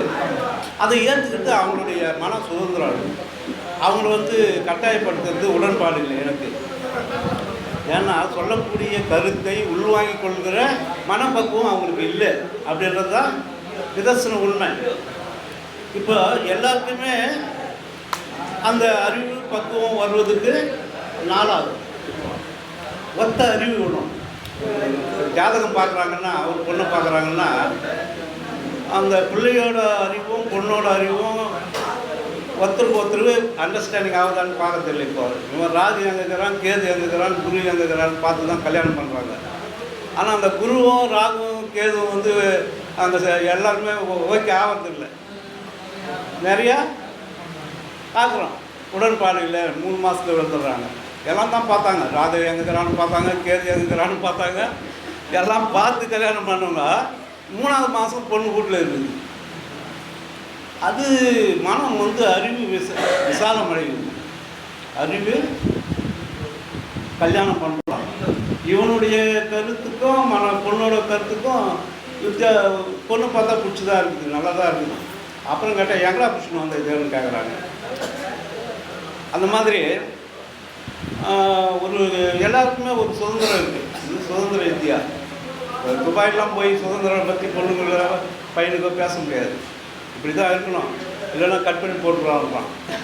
அவனை இப்படி ஒழுக்கமாக இருந்தால் தான் அது அங்கே வந்து சட்டத்திட்டம் கடுமையாக இருக்குது. ஆனால் இந்தியாவில் அது ஜனநாயக நாடு, எல்லாருக்கும் எல்லா உரிமையும் இருக்குது. அதனால் யாரையும் நிர்பந்தப்படுத்தக்கூடாது. அவங்க அந்த பக்குவம் பட்டு அவங்க வராங்கன்னா சந்தோஷம்தான். அந்த படத்தில் வருது இல்லையா, படத்தில் பாட்டுகள்லாம் நிறைய வரும். நான் பேச நினைப்பதெல்லாம் நீ பேச வேண்டும், நாள்தோறும் பொழுதோறும் உருவாட வேண்டும். நான் எதனா பேசுனா முதல்ல நீ பேசாததாவே நல்லாயிருக்கும் அப்படின்றது தான் இன்றைக்கி நிதர்சன உண்மை. அதுதான் உண்மை. அதனால் நிறைய பேர் வாழ்க்கையில் வந்து கருத்து வேறுபாடு பண்ணி அவங்க ஒரு அம்மா வீட்டில் இருக்காங்க, இவன் தனியாக போவான், இவன் ஒரு பக்கம் புலமைன்னு இருக்கான், இவனும் கல்யாணம் பண்ணிக்க முடியாது, அவங்களும் கல்யாணம் பண்ணி இவனும் டைவர்ஸ் வாங்க மாட்டான். இது எப்படி கல்யாணம் பண்ணி பார்க்கலாம் அப்படின்னு அதை விட்டு கொடுக்குற அந்த மனப்பான்மை வந்து அவங்க 2 பேரும் ஒன்றா தான் இருப்பாங்க. ஆனால் அது விட்டு கொடுக்குற மனப்பான்மை கிடையாது. பிளாக்ல வண்டி ஓட்டலாம், வண்டி ஓட்ட முடியாது, அப்படி இல்லாமல் போயிட்டு இருக்குது காலம். அப்படி இருக்கும்போது நம்ம வந்து ஜாதகம்லாம் போய் தான் சும்மா சொல்கிறோம். நம்ம ஜாதகம் பார்க்குறோம், ஜாதகம் தான் அவன் சமாளிச்சுக்கிறான், அவன் இங்கேக்கிறான் அங்கேக்கிறான், அந்த பொண்ணை பாரு இந்த பொண்ணு பாருங்க, அவன் உக்காந்தத்துலேயே சமாளிச்சுக்கிறான். இவன் ரோடு நாயா பேயா இப்போ கஷ்டப்பட்டு அந்த காசுக்கு சம்பாதிக்கிறதுக்கு 1 வருஷத்தில் சம்பாதிக்கிறது அவன் 1 மாதத்தில் சம்பாதிச்சிடுறான். அந்த மாதிரி போயிட்டு இருக்குது. இன்னும் மக்கள் அப்படி தான் இருக்காங்க, பழக்க வழக்கத்தில் போய்கொண்டு இருக்கிறார்கள். ஐயா என்ன சொல்கிறார், நான் வந்து தவம் பண்ணுறதுல சரியில்லை, நீங்கள் ஒரு கொஞ்சம் தவம் பண்ணுங்க அப்படின்னு சொல்கிறாரு. முயற்சி பண்ணுறேன் ஐயா, நான் தவம் பண்ணுறேன், அவங்களையும் இந்த வழிக்கு வர்றதுக்கு முயற்சி பண்ணுறேன். ஒரு வேண்டுகோள் இது பற்றி சொல்லிவிடுறேன். சொல்லி ஏன்னா அப்போ சொல்லிட்டு தான் அது விளக்கம் கொடுங்க. என்ன இது மட்டுமே. இப்பொழுது ஐயா ஒரு கருத்து சொன்னார், அதுக்காக சொல்ல வரேன். அந்த மனசு துடிக்குது. என்னன்னு கேட்டிங்கன்னா, என்னுடைய மாணவ மனபாகத்தில் அவங்க வீட்டில் எல்லாருமே சாப்பிட்றவங்க மாமிசம். ஆனால் நல்லா கேட்கணும், அந்த இளமை பருவத்தில் திருமணம் ஆச்சுங்க, அன்று முதலிரவே அவன் மனைவிட்டு சொல்லிட்டான், இன்று முதல் நாம் மாமிசம் உண்ணக்கூடாது. அது எதுக்காக? கொள்கை பிடிப்பு. ஐயா சொன்னார், அவங்க விஷயத்தை விட்டுருன்னு. அப்படி இல்லை, இருமணம் சேர்ந்தால் திருமணம். அந்த திருமணத்திலும் கூட அங்கே என்னான்னு கேட்டீங்கன்னா 2 பேர் மனம் ஒத்து போகணும். அதனுடைய முதலிரவே அவன் சொல்லிட்டான். நான் அடியேன் பார்க்கின்ற போது, ஐயா இது போன்ற சம்பவம் நடந்தது, மிகவும் ஆச்சரியமாக இருந்த செய்தி. அது இப்படிப்பட்ட மன்றங்களில் நான் சொல்வது வழக்கம். ஏனென்று சொன்னால் இந்த சமுதாயத்தில் இருக்கிறான். இவரே சொன்னார் காலையில், ஒரு விதை நட்டால் அது பலவாக பலன் தருகிறது என்று சொன்னேன். இந்த கூட்டத்தில் நாம் வந்திருக்கிறோம். 100 பேர் 100 பேர் இருந்து 1000 லட்சமாக கோடியாகவும் மாறணும். அதுக்காக தான் வள்ளல் பெருமான் இந்த வழிகாட்டுதல் நமக்கு சொல்லியிருக்கிறார். இன்றைய காலகட்டத்தில் ஐயா சொன்னார் பாருங்க, 2 பேர் சாப்பிடாம இருக்காங்க, 22 பேர் சாப்பிட்றாங்கன்னாரு. ஏன்னா இன்றைய உலகம் அப்படி மாறிக்கொண்டிருக்கிறது. அது திருத்ததற்காக தான் இந்த ஏற்பாடு. ஆக வள்ளல் பெருமானுடைய கருத்து அதுதான்.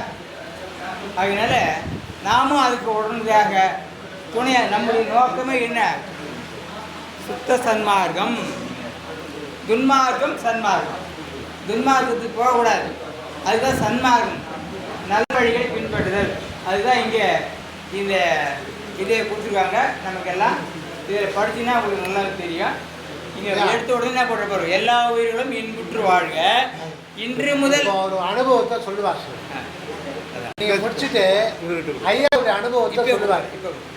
அதனால இதை பார்க்கின்ற பொழுது இதுக்கு முன்னாடியே இங்கே எழுதிருக்காங்க பாருங்க, கொலை கொலை தவிர்த்தல் இங்கே போட்டுருக்காங்க. இதை தான் அங்கேயும் போட்டுருக்காங்க கடலூர்லேயே, உங்களுக்கு எல்லாம் தெரியும். அதனால இன்று முதல்னா இது ஒரு நாம் விரதமாக எடுத்துக்கொள்ள வேண்டும். நாம் மட்டும் இது சொற்பொழி கேட்டுட்டு போயிட்டு அப்படி பழையபடி போகலாம் அப்படின்னு இருக்கக்கூடாது. நாமும் திருந்தணும், பிறகு திருந்து வைக்கணும். வாரியார் சுவாமிகள் சொல்லுவார், படை சொரிக்கு மருந்து, படை சொரிக்கு மருந்து சொரிக்கினே வைத்தானோ. ஆக நாம் நம்மை சுத்தப்படுத்திக் கொள்ள வேண்டும். ஐயாவோட அருமையாக சொன்னார் பாருங்கள், எப்படிப்பட்ட நிலையில் நாம் இருக்கணும். காயமே கோயிலாக, கடி மனம் அடிமையாக, வாய்மையே தூய்மையாக, மனமடி லிங்கமாக, நேயமே நெய்யும் பாலாய் நிறை நீர் அமையாட்டி பூசனை ஈசனாக்கி போற்றுவி காட்டினோமே. இறைவன் எப்படி இருக்கிறார்?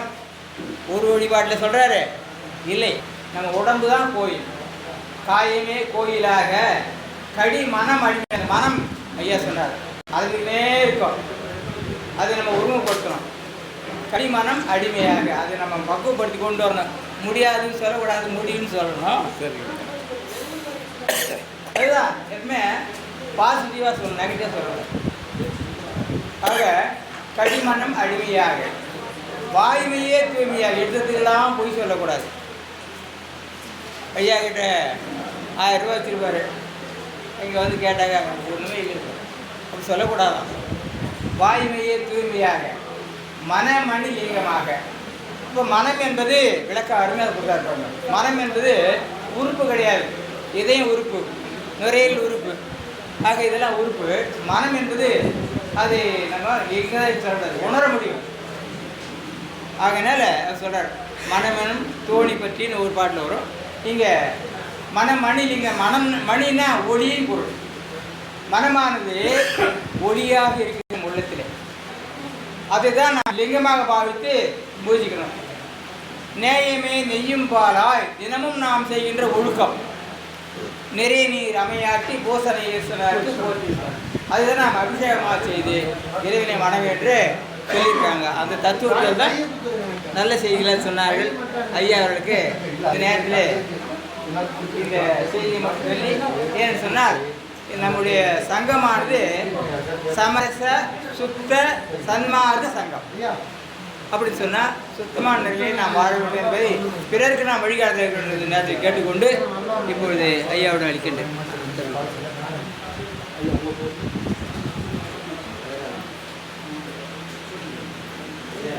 அருட்பெரும் ஜோதி, அருட்பெரும் ஜோதி, தனிப்பெரும் கருணை, அருட்பெரும் ஜோதி. எல்லாம் செயல்கூடும். முயற்சி திருவினையாக்கும், முயற்சின்மை என்மை முயலுவோம்.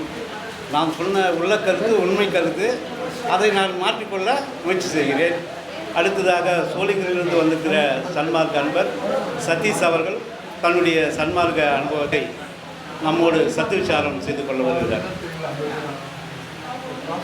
தனிப்பெரும்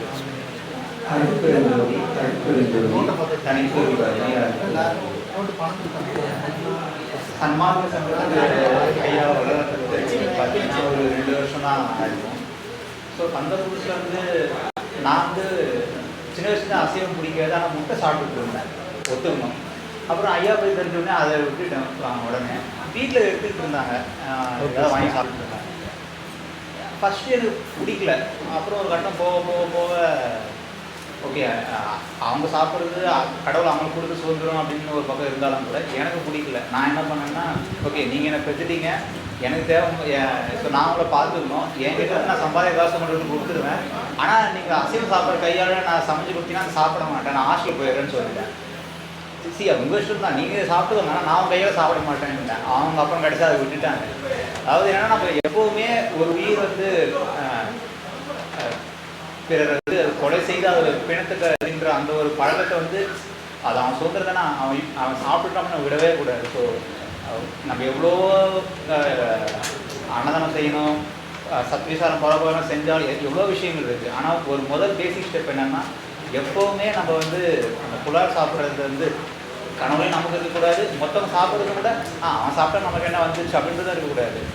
முடிந்த அளவுக்கு வந்து நம்ம வந்து எவ்வித தந்திரத்திலாவது நம்ம ஊரில் ஆக்கிக்கணும். அதில் நம்ம தீவிரமாக இருக்கணும். இது எல்லா முயற்சியும் முக்கியம், அது சந்தேகம் இல்லாமல் எல்லாத்துக்கும் ஒரு பேஸ்மெண்ட் என்னென்னா, புலாலுன்ற நம்ம மட்டும் சாப்பிடாம தான் பார்த்தாது, மொத்தம் சாப்பிட்டா பரவாயில்லன்ற அந்த எண்ணம் கூட ஒரு பெரும் பாவம் தான். ஸோ அதுவே ஒரு பெரிய தப்புன்றது ஏதோ தோணுச்சு, மன்னிச்சிடுங்க ஏதாவது தப்பாக இருந்தால். எல்லாம் ஆண்டது அருட்பெருஞ்சோதி அருட்பெருஞ்சோதி அருட்பெருஞ்சோதி அருட்பெருஞ்சோதி தனிப்பெரும் கருணை அருட்பெருஞ்சோதி. காலையிலிருந்து இந்த சன்மார்க்க சங்கம் சத்து விசாரம் தியானம்லாம் வந்து அமைதியான முறையில் எல்லோரும் ஆர்வம் மட்டும் கேட்டு இருக்கீங்க. இதில் வந்து படிப்படியான மாற்றங்கள் கண்டிப்பாக நிகழும். இப்போ என்னை மாற்றிக்கின மாதிரி என் மனைவி மாற்றின மாதிரி பிள்ளைகளையும் மாற்றுவதற்கான முயற்சிகளை மேற்கொள்கிறேன். இப்போ வந்துருக்கிறவங்க எல்லாம் மைக்கில் பேர் எந்த ஊர்லேருந்து வந்துருக்கீங்கன்றதை லைனாக சொல்லணும்னு பணிவாக்கிறேன்.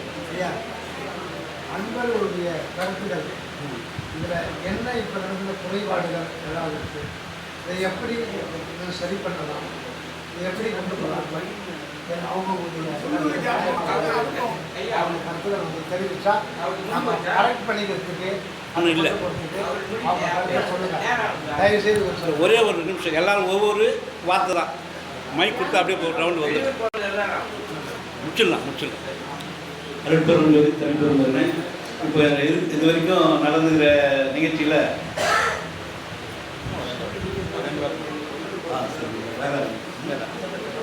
வேதாரண்ய சன்மார்க்க நண்பர் நம்மோட இரண்டு வார்த்தை கலந்து கொள்கிறார்.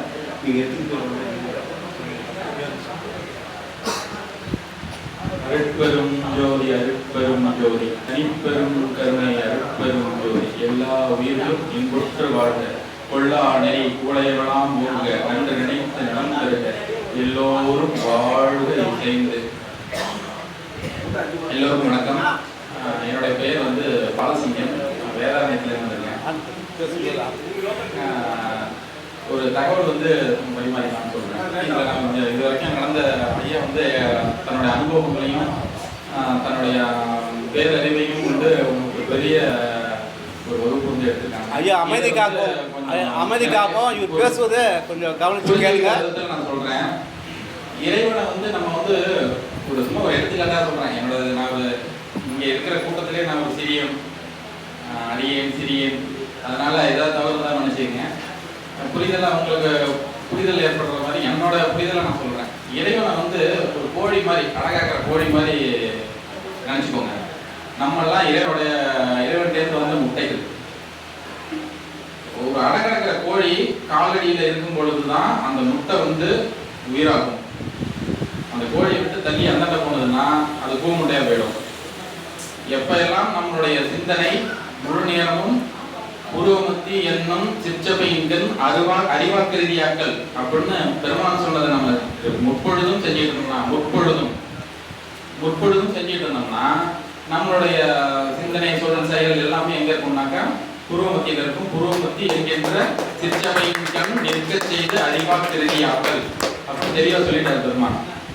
அப்புறம் இதை வந்து நீங்கள் சொல்லு சொன்னதை சொல்லு.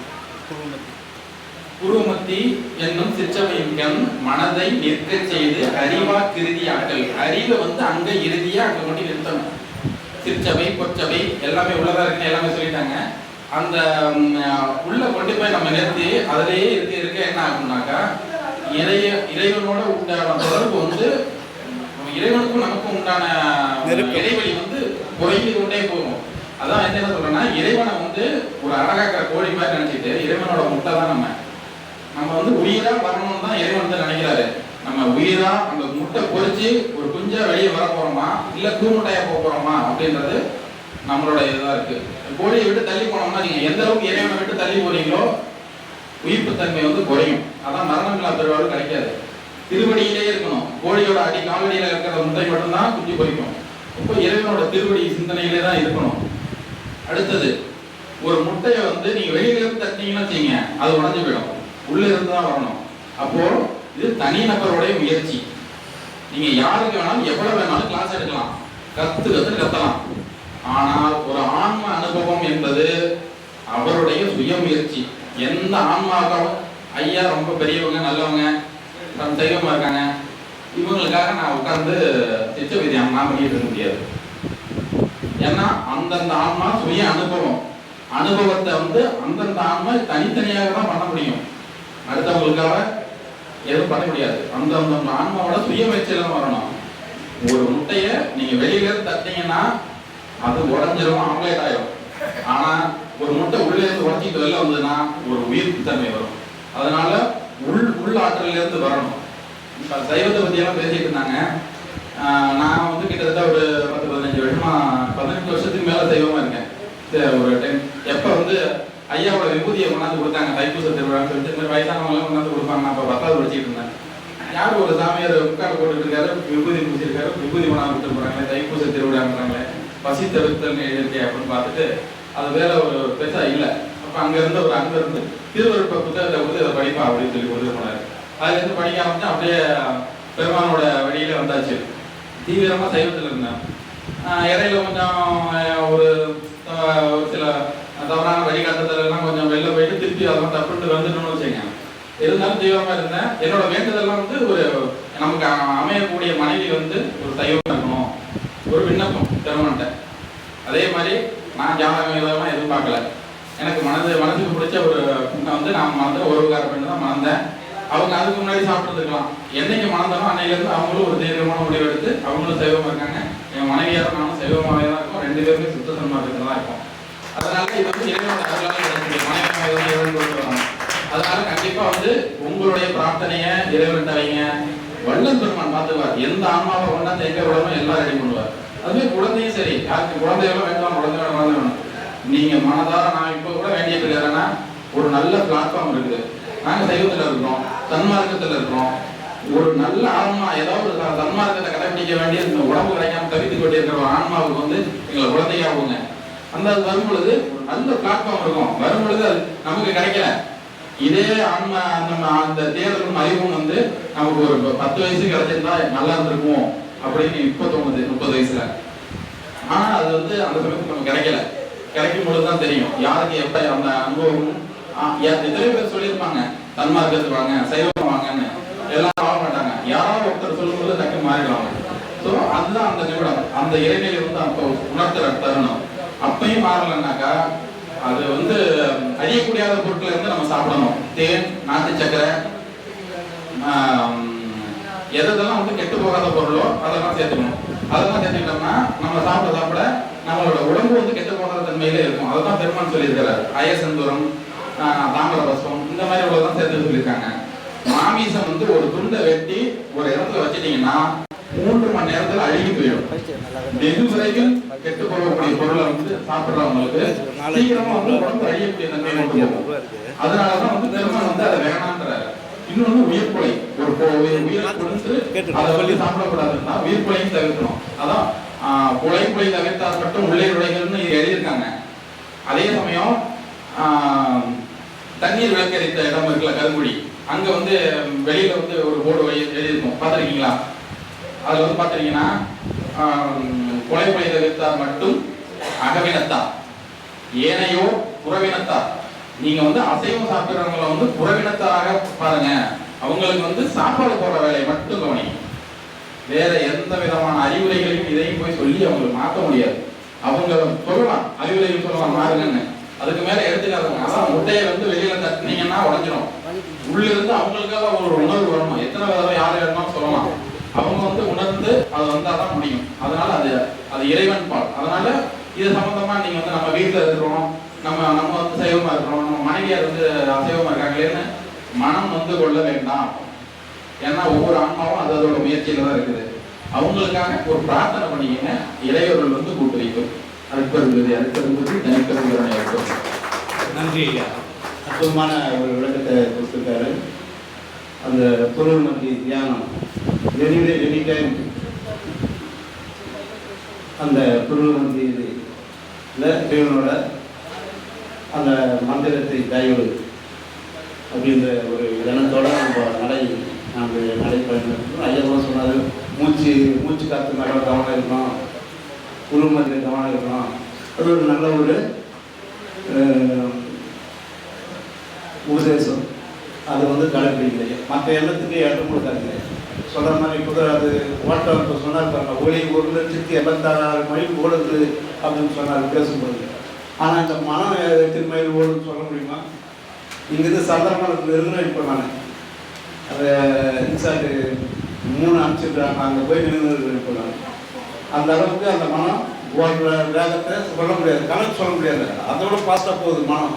அந்த மனத்தை அடக்கணும்னா சாதாரணமான விஷயம் இல்லை, சொல்லிடலாம். சொல்லுதல் யாருக்கும் அரிய சொல்லி வண்ணம் செயல். சொல்லுதல் யாருக்கும் எளிய, ஆனால் அந்த சொல்லி வண்ணம் செயல் என்பது ரொம்ப கஷ்டமான விஷயம். அந்த கஷ்டமான விஷயத்தை எளிதாக சொல்லியிருக்காங்க இப்போ தியானம் பேச்சு.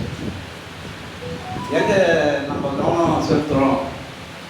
இங்கேருந்து இப்போ வந்தாரவழி விழா கடலில் குளிச்சுட்டு இருக்கிறோம், மெரினா பீச்சில். இது தேவையான. ஏன்னா இப்போ நம்ம என்ன செய்ய போகிறோம், இன்றைக்கி என்னால கடமை என்ன, அந்த கடமையில் நம்ம செஞ்சுட்ட பின்னாலும் நமக்கு இறைவனுடைய நினைப்பு தான் இருக்கணும். தேவையில்லாத நினைப்புகளை தள்ளிடணும். ஒரே ஒரு நிமிஷம் எல்லாரும் வந்துருக்கீங்க. அவங்க பேர் எந்த ஊருன்றத ஒரு 10 நிமிஷத்தில் முடிச்சுக்கிறாங்க. ஐயா நீங்கள் உங்கள் பேர் சொல்லுங்க, நீங்கள் ஆரம்பிங்க. என்னுடைய பேர் சொல்லுங்கள். அற்புதம் தனிப்பெருங்கருணை. என் பேர் கோசலை ராமன். சொந்த ஊர் அரக்கோணம் தாலுக்கா வளர்புரம் கிராமம்.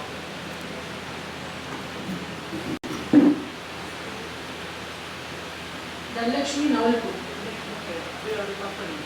மதி நாவல்பூர் அன்பே. வான்மதி நாவல்பூர். சோனிபர் வெங்கடேஷ் பெங்களூர்.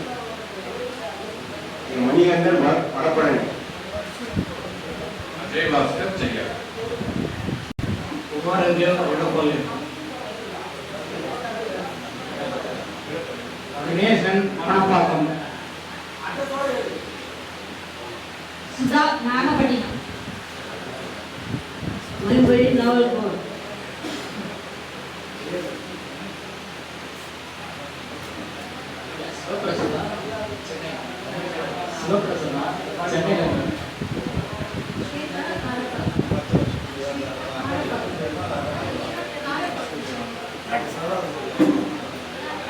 லதா சர்வன் வெள்ளூர்.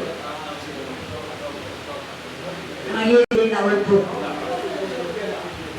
மஞ்சுளா பெருங்கலத்தூர். விஜயலட்சுமி பெருங்கலத்தூர்.